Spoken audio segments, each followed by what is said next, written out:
নদীটাকে আজ দেখে মনে হচ্ছে কোনো এক রূপবতী নারীর পরনে জরিপাড়ের শাড়ির মতো। সেই শাড়ি কখনো মমতাময়ী মা, আবার কখনো সেই রূপবতী নারী যে বুকের ভেতর নীরবে জড়িয়ে থাকা এক ভালোবাসা।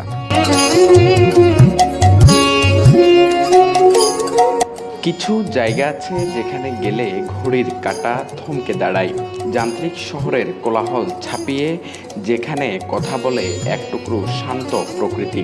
আমাদের এই রূপসী বাংলা, তার রূপের কতই না বৈচিত্র্য। এই যেমন পাহাড়ি আনারসের মিষ্টি সুবাস, যেখানে পাহাড়ের বুকে লুকিয়ে থাকা এক টুকরো সোনা। রোদে পুড়ে মেঘের জলে ভিজে এই পাহাড়ের মানুষগুলো যখন পরম মমতায় ফলিয়ে তোলে এই ফল, তখন মনে হয় প্রকৃতি যেন তার সবটুকু ভালোবাসা উজাড় করে দিয়েছে এই পাহাড়ি জনপদে। পাহাড়ের কোল ঘেঁষেই আবার দিগন্ত জোড়া সবুজ ক্যানভাস, রাঙ্গুনিয়ার এই গুমাই বিল। বাতাস যখন ধানের শীষগুলোতে ঢেউ খেলে যায়, তখন মনে হয় যেন এক সবুজ সমুদ্রের বুকে আমরা দাঁড়িয়ে আছি।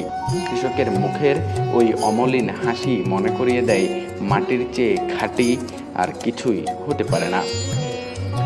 নদী বেয়ে যখন আমরা আরেকটু গভীরে যাই, চোখ জুড়ায় চন্দ্রঘোনা। কর্ণফুলীর বুক চিরে বয়ে চলা এই জনপদ কত ইতিহাসের সাক্ষী, কত মানুষের জীবিকার ঠিকানা।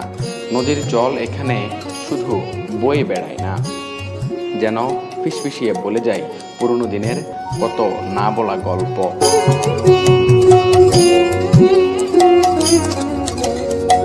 কাপ্তাই লেক, পাহাড় আর জলের এমন মিতালি পৃথিবীর আর কোথাও কি আছে? লেকের শান্ত নীল জলে যখন গোধূলির আলো এসে পড়ে, তখন বুকের ভেতর কেমন যেন একটা হাহাকার জেগে ওঠে, এক অদ্ভুত নীরবতা যা মনকে এক নিমেষে শান্ত করে দেয়।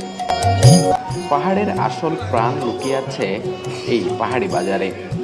সহজ সরল আর ভীষণ আন্তরিক, কোনো কৃত্রিমতা নেই, নেই কোনো জগজমক, আছে শুধু যাপনের এক অদ্ভুত টান।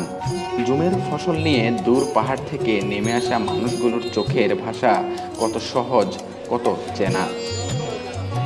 এই আমাদের গ্রামীণ জনপদ, এই আমাদের শেকড়। মাটির গন্ধ, পাহাড়ের মায়া আর জলের গান, সব মিলিয়ে এক ভালোবাসার কোলাজ।